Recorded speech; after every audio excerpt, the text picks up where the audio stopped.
I'm Steve Bush, and in the next half hour, we're going to talk to some election professionals about the York County elections things. And I'd like them to introduce themselves.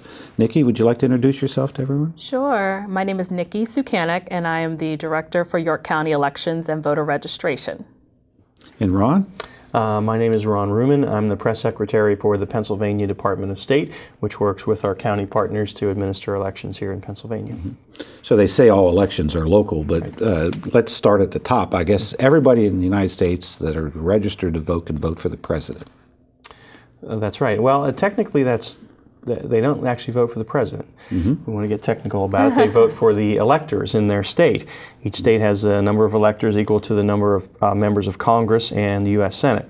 So in Pennsylvania, we currently have 20.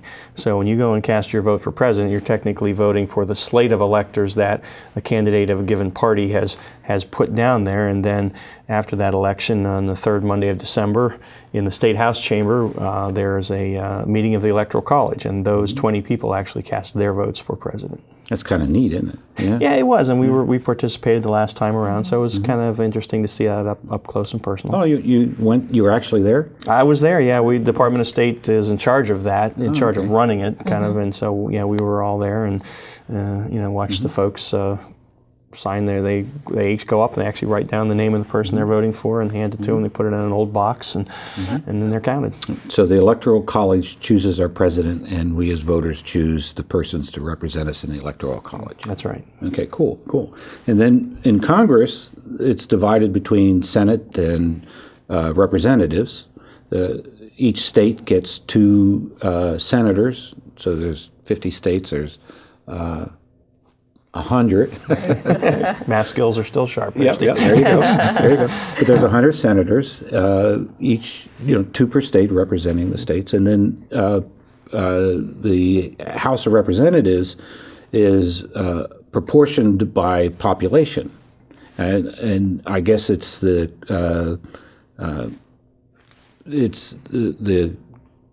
what's the document that determines the enumeration of the proportion of representatives?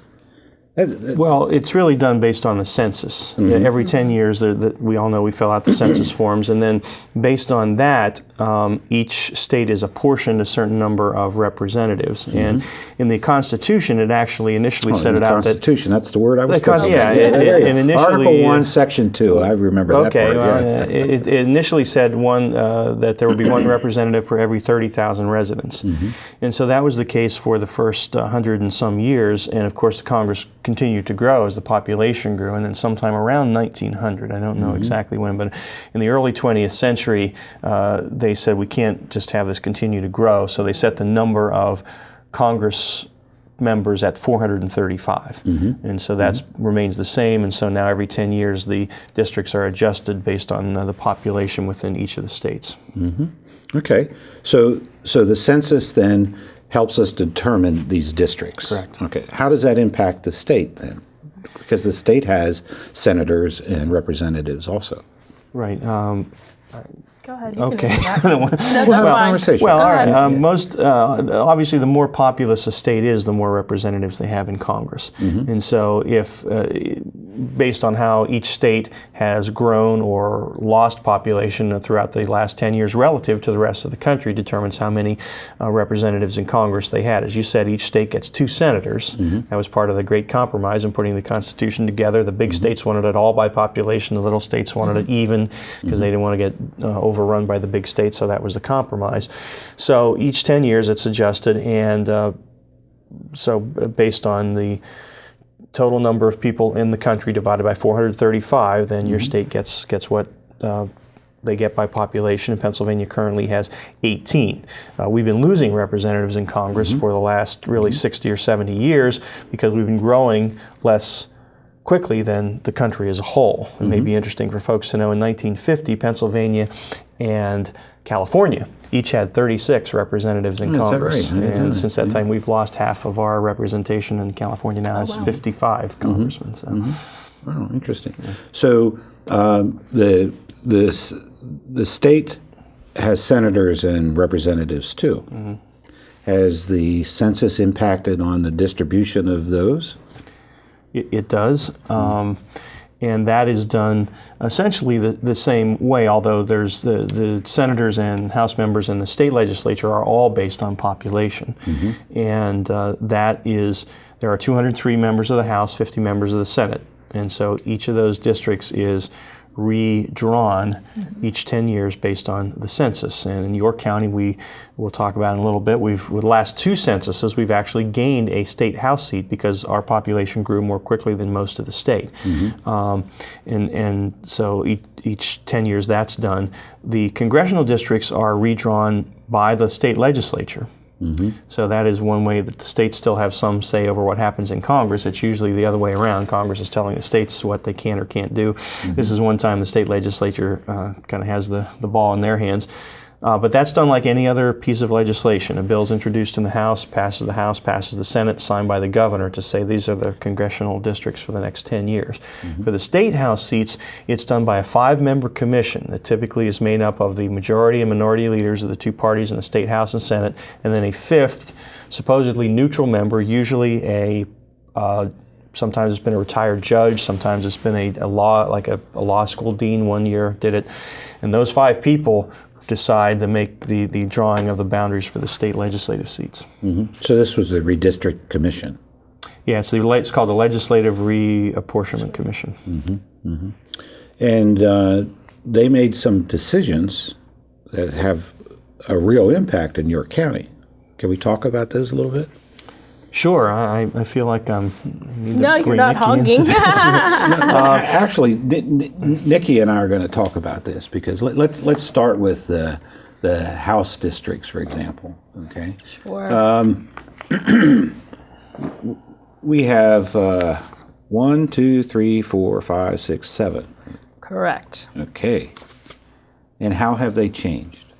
Well, the biggest change I feel for York County is that we gained a new House of Representatives seat. It is the 169th that is now part of York County. It originally was in Philadelphia. So I think that is the biggest change that a lot of voters will notice is that new number, that new House seat. So, so voters will notice that in May. Correct. In the primary 2014, some residents in the new 169th will notice that new House seat on their ballot for the primary. So there's no one from York County as an incumbent in that district. Correct. There is no incumbent running for the 169th seat. Has a lot of people expressed interest in the... To be honest, I haven't heard a lot on the local level. I don't know how the state tracks it because to run for the House and Senate seats, you do file through the Department of State. Locally, I haven't seen a lot of foot traffic of candidates inquiring about information from us directly. Okay. So House and Senate districts for the state are handled in the Department of State or the Department of Elections? Or is it the same thing? Well, yeah, the Bureau of Elections is part of the Department of State, right? Okay. So they file their petitions there. Correct. Right. Okay. Yeah, but there are other local offices that you handle. What are some of the... Well, this year, the only local offices that we would file nomination petitions would be for local committeeman or committeewoman for both of the major parties, the Democratic and Republican parties. That's all we'll handle this year. So there's cycles of elections on a local basis. Correct. There's like about a 4-year election cycle. Last year was really all about local offices. So a lot of township supervisors, borough council, auditors, all those type of offices file directly with us here locally in York County. So that's when we have a lot of more foot traffic from candidates when they need to file for those offices. So even though that's not relevant for this year, let's talk about that for a second. Sure. So how would somebody run for a township supervisor, for example, in York County? Right. Well, like I said, we call those the odd year elections because they always fall on the odd calendar year. So for last year... Not a reflection of the candidates themselves or anything. But But the odd year election cycles are for local offices. So last year, if you wanted to, or we should say 2015, if you're interested in right. running There you go. for local office for one of the ones that I mentioned, you would file your nomination petition period, which starts in February and it runs to about the middle of March. So I always encourage people to start looking on our website beginning in January for which offices are going to be open. They can always call us at our office number as well to inquire when nomination petition packets would be available. Most offices for the local level, now I'm talking usually township or boroughs, they only require a minimum of 10 signatures. So a lot of folks don't know that, and it's really easy. You probably have 10 neighbors that can sign your nomination petitions to get your name on the ballot. I got 10 relatives. Right. Now, just one point there, though, the person that's signing your petition, whether it's for local office or state level office, has to be the same party that Correct. you are in. So you must be of that same party, and you must live in the district that the person is running in. So if you're running for, say, Jackson Township Supervisor, you can't get a friend of yours who lives in Codorus Township to Right. sign your petition. Well, I'm going to remember that because I'm going to ask you about that in this when we talk about the special election. So the best way to learn how to run for office is to work on somebody's campaign, or? Not necessarily. I Okay. think that's helpful information, but to be honest, I think my office is a good tool and a good resource to get you up and running, especially if you want to run for one of the local municipal offices. I think you can, School board? right, and school board as well. I think you can manage a campaign on your own for those offices. So you don't have to raise $1 million to run No. for township office. No, I don't feel you do. All right, good. That's interesting. So we talked about the primaries, which is when the major parties, the Republican and Democrats, choose their candidate to run for office in the general election. Right. Okay, so that's why this time of the year there's a lot of activity. Correct, because what we call the nomination petitions, that's what the Republican and Democratic candidates have to file, and that period always falls February, overlapping into the middle of March. So you will see a lot of canvassers out there collecting signatures during this time frame. I've signed a couple myself. So there's an election calendar when these kinds of things are. Correct, right. Everything is prescribed to a certain time frame, and deadlines are very important. And the financial information that's required, how does that work? For committees, or what are you referring, financial for who? Pretty much, yeah. Oh, okay. I don't think everybody knows what an election committee is. Right, or candidates campaign finance committee. Some candidates do choose to form campaign committees, and with that said, they would have to appoint a chairperson and a treasurer to track expenditures and contributions. And with that, there are certain campaign finance dates that each committee has to file to reflect what their activity was, what expenditures they had during a prescribed time period, who made contributions. So all of that has to be tracked and filed with us on a paper report in our office, as well as state level, same thing. They have to file campaign finance reports as well. So this particular municipal election is state and Senate. So that information would be filed in your office. That's correct. They were filed Is with the that state. available for review online? Yes, the campaign finance reports are all available. In fact, Governor Corbett just announced in mid-February revamping of our campaign finance website. It was very difficult to use, and we saw that 2 years ago, and we said we need to change that before 2014 when we have the next bulk of folks who use ours.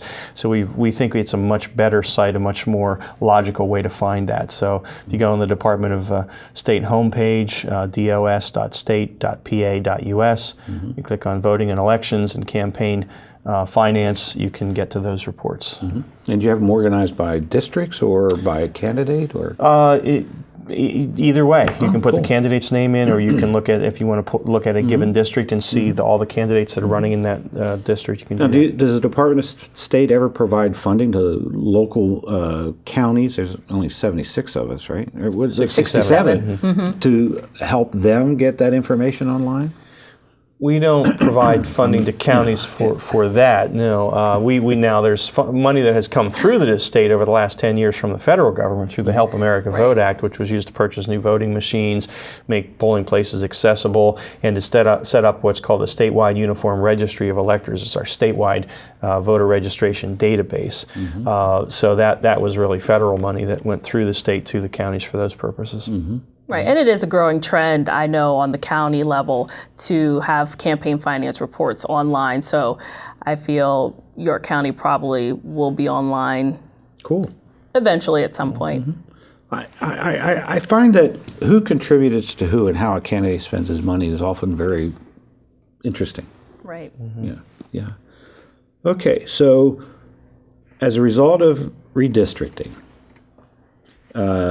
we changed, let's start with the Senate districts. Okay, we have we lost a senator who represented part of York County, right? Right.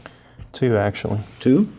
Turbot's? No, I guess, we lost 2. We lost Rob Teplitz, who is the 15th district, who no longer will have York County after this year, and Lloyd Smucker had a portion of eastern York County. He's based in Lancaster County, and his district now has gone completely back to Lancaster County.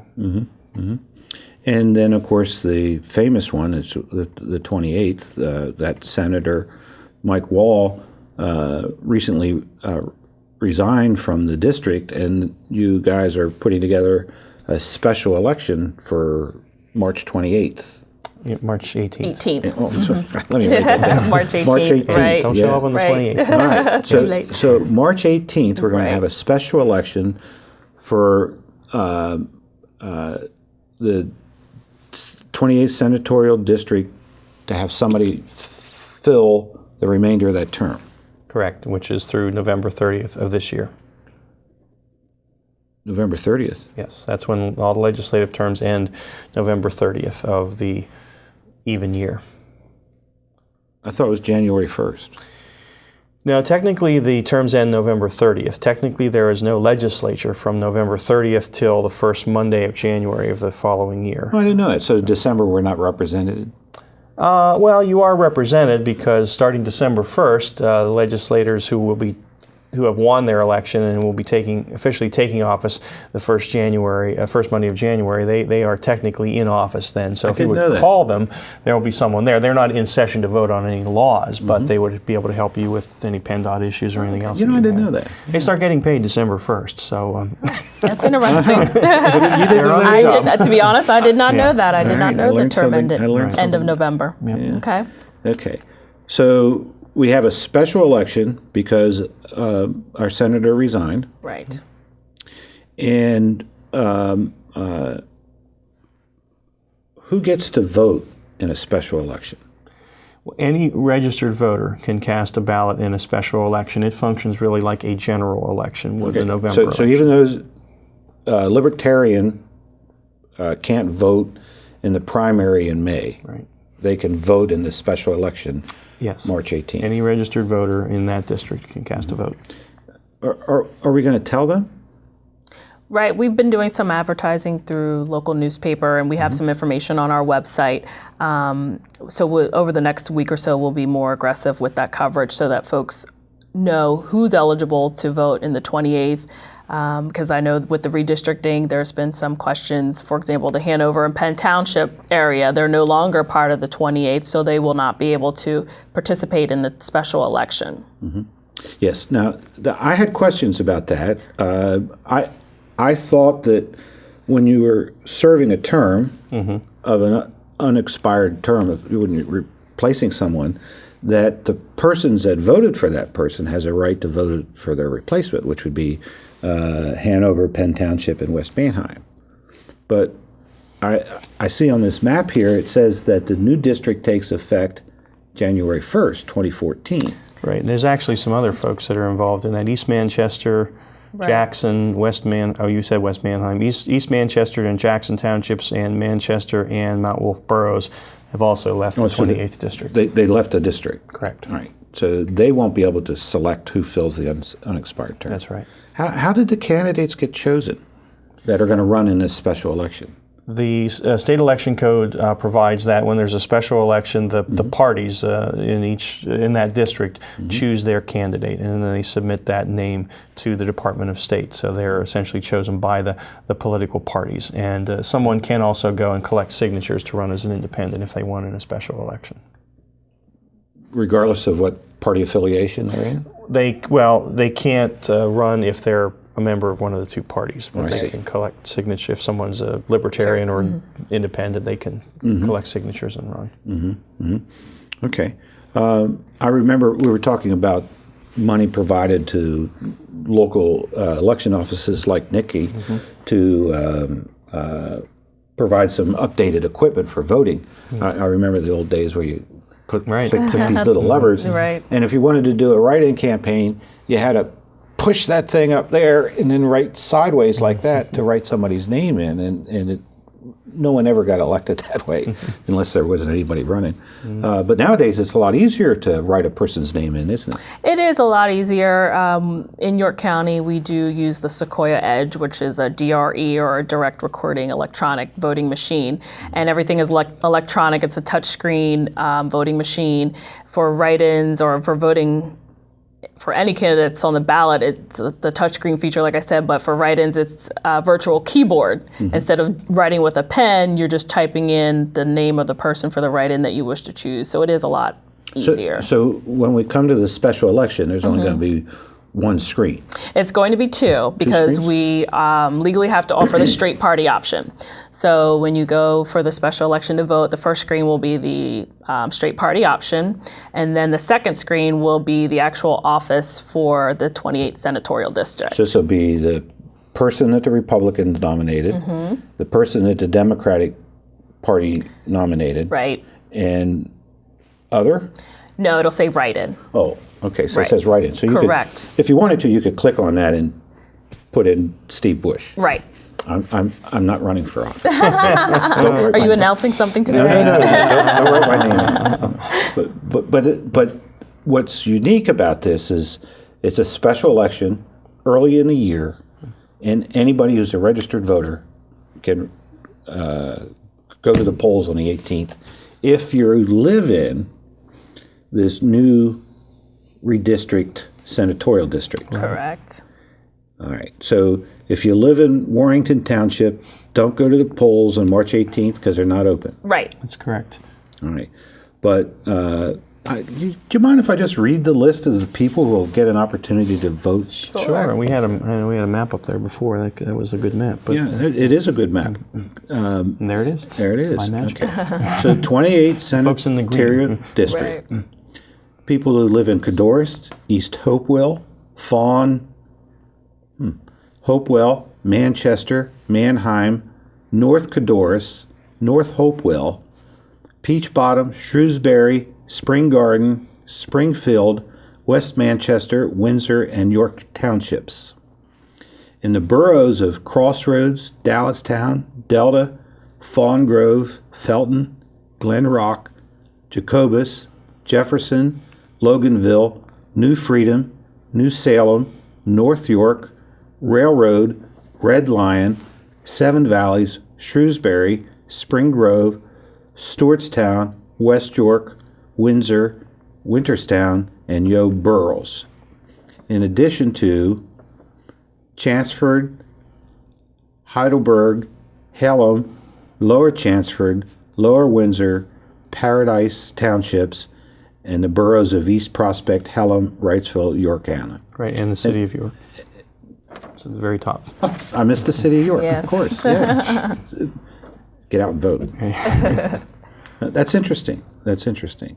And the only notification will be advertising. Correct. Via media outlets, right? Newspaper, television. Do you think the candidates will do anything to try to get voters out? I would assume so. If I was a Okay. candidate, yes, I would do some advertising to let Okay, people so know. the people that live in those boroughs and townships in the city of York may expect some literature informing them that there's a special election on March 18th. I would anticipate that they would.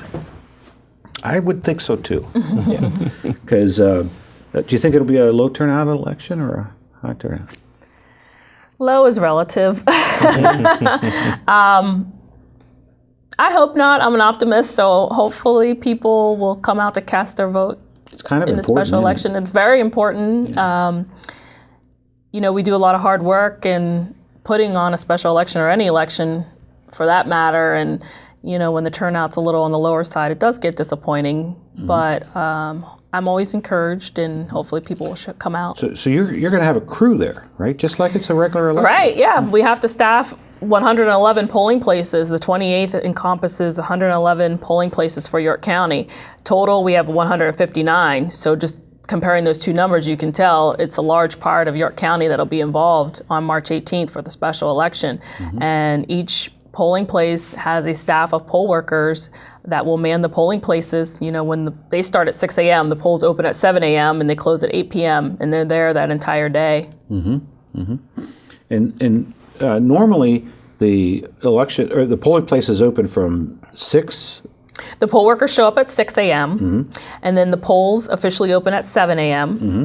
and then the polls close at 8 p.m. and then typically the poll workers are there at least another hour after that. And then we have what we call the judges of elections who are in charge of the polling places. Mm-hmm. They drive the election results to us when we're located in the city of York downtown. So some people, if you live way down in Delta, that's probably an hour drive to bring the supplies back to downtown. So it can turn into a lengthy day for our poll workers. Are you going to get the results online that evening? Yes, we plan on doing like we normally do, having the results on our website. Mm-hmm. And that's kind of costly, isn't it, this whole special election stuff? It can be because it's not running concurrent with a primary or a general election. But since we're mandated for the special election, the cost will be, the county will be refunded by the Department of State for whatever the amount ends up being. Cool. That's nice. Thank you. Can you put a little extra in there for? Now. That's very interesting. Will write-in votes impact on the determination of the outcome that evening, or do you have a way of easily collecting that information? Well, with our new voting machines, well, they're not so new anymore. We've been using them since 2006. But with the voting machines, the way that we can tally write-ins is easier than the old lever machines. But on election night, I won't have an idea of if the write-ins have made an impact or not. I guess the simplest or easiest way would be a sheer number of votes cast. It'll give you how many write-in votes were cast, so you could use that to compare if there is a potential winner or not. But I won't look at those names until I'm thinking Wednesday or Thursday after the special election. Mm-hmm. Okay. But the total number of votes cast will be available. Right, correct, on election night. Yeah, okay. So then, March, April, May, shortly thereafter, we do it again. Right. And that's the 2014 primary election. So after we wrap up the special election, we'll be preparing, we're preparing now for the primary as well. And that'll be Tuesday, May 21st. Tuesday, May 21st. Go ahead. 21st or Oh, sorry, did I get the 20th, wrong date? These are elections. 20th, May 20th, yeah. sorry. Tuesday, May 20th. All right, good. Got that May settled. 20th. All right. Be at the polls. May All right, 20th. May 20th, Yes. that's right. If you get there on the 21st, you're too late. Yeah. And this time, we'll just discuss the senatorial district again. This time, the Democratic Party and the Republican Party will be choosing who their candidate will be for the November election. That is correct. And, for the primary, you could have multiple Republican candidates running for a particular office or multiple Democratic candidates running for a particular office. So the people that are participating in the special election will once again see on their May primary ballot the Senate office for the 28th, and they'll be voting again. And then whoever wins out of the both major parties will be on the November ballot. And then that person will take office after November's election. Gosh, what an interesting time we live in. Yes. Okay, so there's a special election March 28th. 18th. March 18th. a primary May 20th, Right. and a general election in November November 4th, it says here. 4th. Okay. All right. Now, I can't register the day before an election. Correct. Registration always closes 30 days prior to each election. So you'll make sure you want to get those registration applications into my office before then. Now, you have one with you, don't you? Yeah, we do. I do. And this is what they look like. And you can get them at the county registration office. Most political parties have them. You can download them from our website and print them out and fill it in and send it in. So they're available that way. Basic information, but if somebody needs help filling them out, you can help them. Right. If somebody has questions on filling out the application, they can call our office and we'll assist them. Or if they want to come in, we'll assist them as well filling out the application. But it is basic information: name, address, driver's license number, or last 4 digits of your Social Security number. If you want to choose a political party, that option's on there. Date of birth, and then you do have to sign the application. And I believe a couple of years ago, the state House and Senate and the governor signed a voter ID legislation. So there's a law in Pennsylvania called voter ID. Right. Right. And that, as I'm sure many people have followed, it's been in the courts for 2 years, and the major part of that law is currently enjoined. That was where people were going to have to show an ID to vote in person. That is not in effect, so we should reiterate that both for the special election, the primary, and the general election this year, for sure, you don't need to show an ID when you're voting in person in most cases. Now, there are 2 parts of voter ID that are in effect. One is part of the law that was passed in 2012, and that deals with absentee ballots.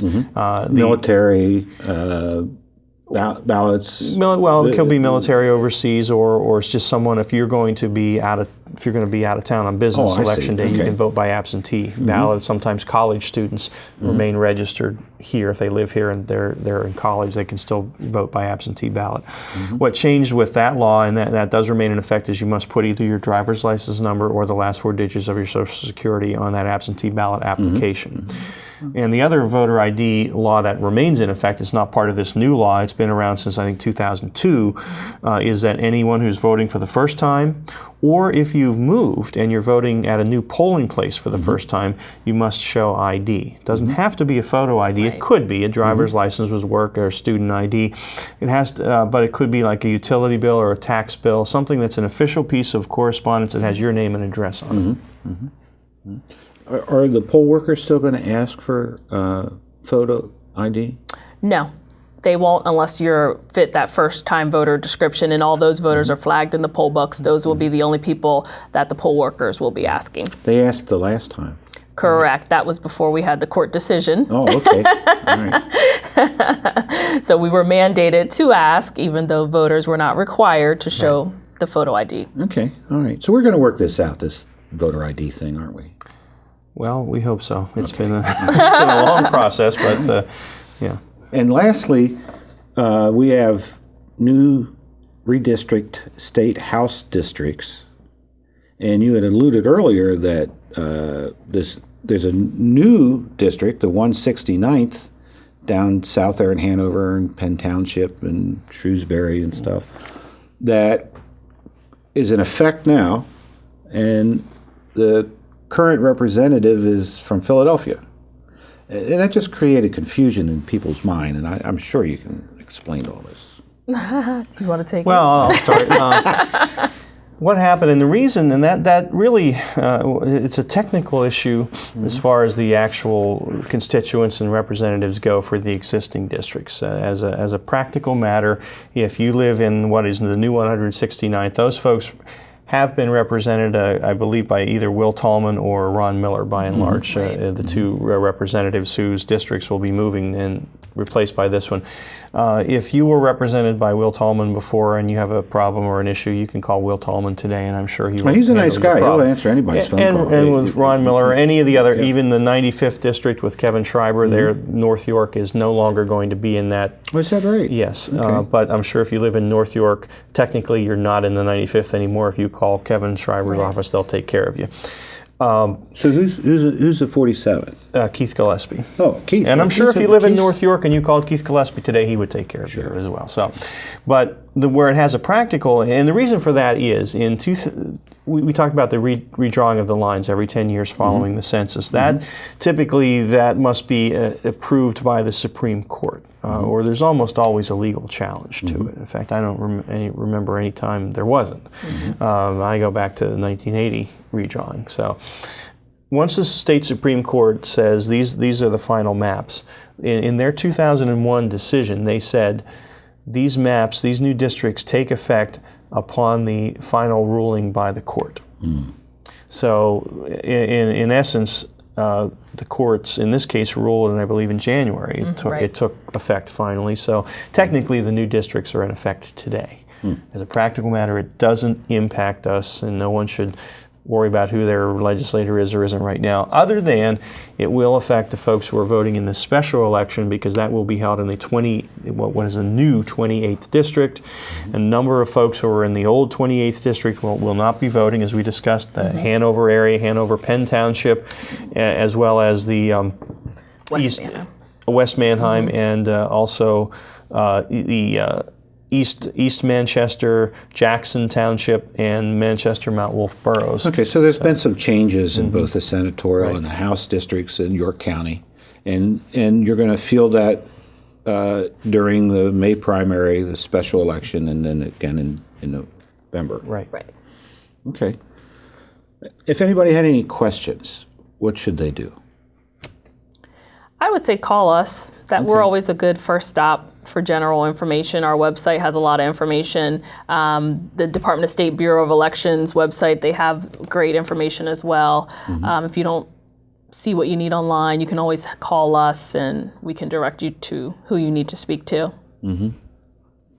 Is there anything you'd like to add to our conversation? I know that you had brought some material with you. You got election calendar and Well, I think we covered a lot. I just would mention that the registration deadline for the May primary is April 21st. So we would encourage everyone to make sure they're registered. So that's kind of like 30 days Right. before the election. And one other thing, we always, I work for the Secretary of the Commonwealth, who's the head of the Department of State, and we've been traveling around the state the last 3 years talking to high school students, and they're encouraging them to register to vote, because unfortunately our young people don't vote in very big numbers anymore. You know, when I was 18, I couldn't vote.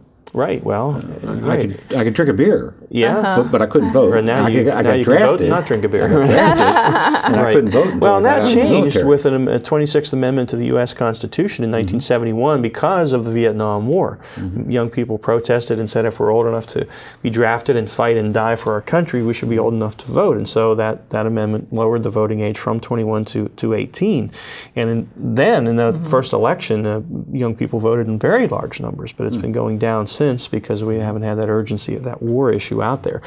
But we're encouraging them to vote. And something that's important for young folks to know is that if you will be 18 by election day, if your birthday is May 20th and you'll turn 18 May 20th, you can register to vote today. Correct. You can register prior to turning 18. You can't vote till you're 18. Many people don't know that, but if you're going to turn 18 between now and April 21st, or between now and May 20th, Right.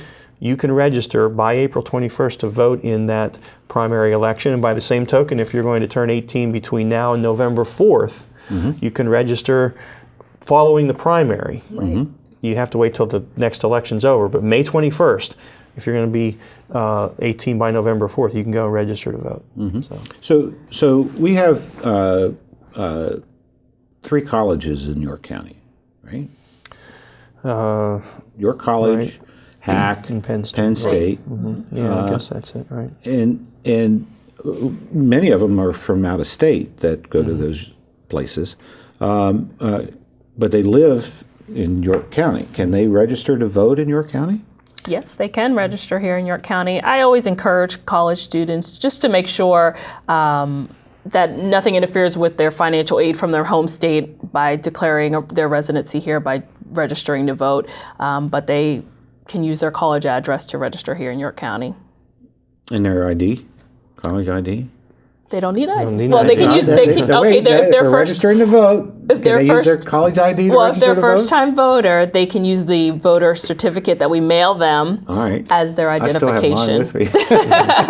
Yeah, the college ID might not work because it wouldn't have their address. on it. Right, right. You have to have your name and your address. So that they can just use the voter registration certificate that we mail them. They could use No, wait, their. wait. Let me back up here a second. If I'm a college student, I live in a dorm, and I want to register to vote, what form of identification can I use to fill this piece of paper out? The last four of their social security number. All right, so you don't show me the driver's license, which may be registered in another state. Correct. Right, Right. that won't work. Yeah.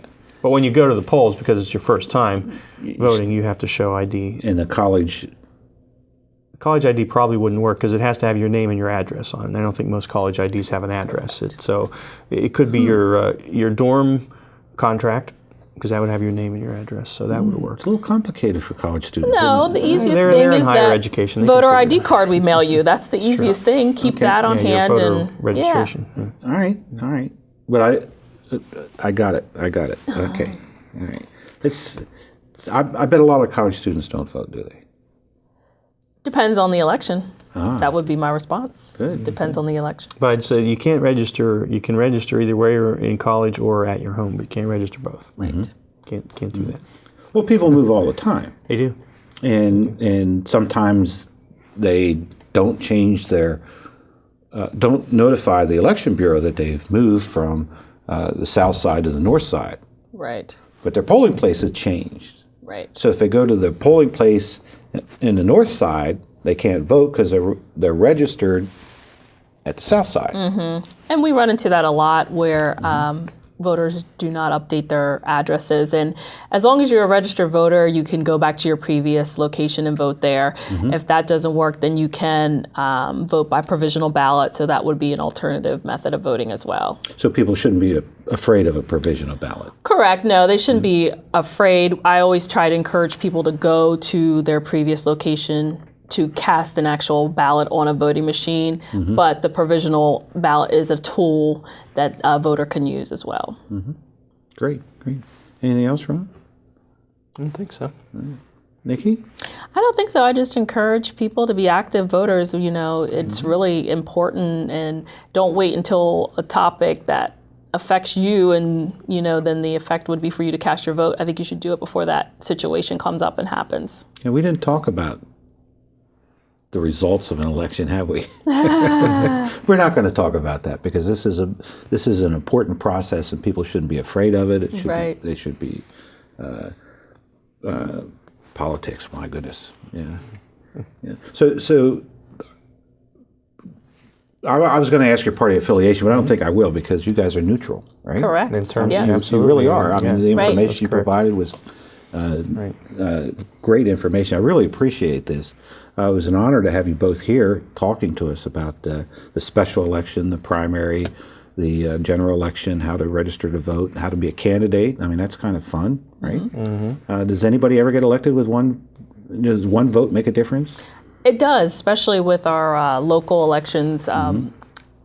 Believe it or not, that one vote can make a difference of you being a winner or a loser, and we've seen it happen before. So every vote does count. I've seen her pull balls out of a Right. I think weren't there Right. wasn't there Tie an votes. election last year in York County that was tied? Correct. We do have tie votes from time to time where we do have to draw lots of numbers to determine a winner. And virtually every odd election year when the local offices are up throughout the state of Pennsylvania, we see one or two of those for Right. almost every year that there's a tie election. Right. And one vote makes a difference. Absolutely. And we talk about this when we go out and talk to the students. We talk about one vote making a difference, and we use some other examples that one vote was the margin by which the name's escaping me, but a former king of England was executed at a vote. Okay. And that was really important to him. But Texas was admitted to the Union by one vote. Adolf Hitler was elected head of the Nazi Party by one vote Right. in 1923. So, I mean, throughout history, one vote, makes a big difference. I Yeah. think they said in the 1960 presidential election, John Kennedy was elected by, in effect, one vote per precinct across the country. So That really puts it in perspective. Yeah, it really does. Well, thank you again very much for sharing this information.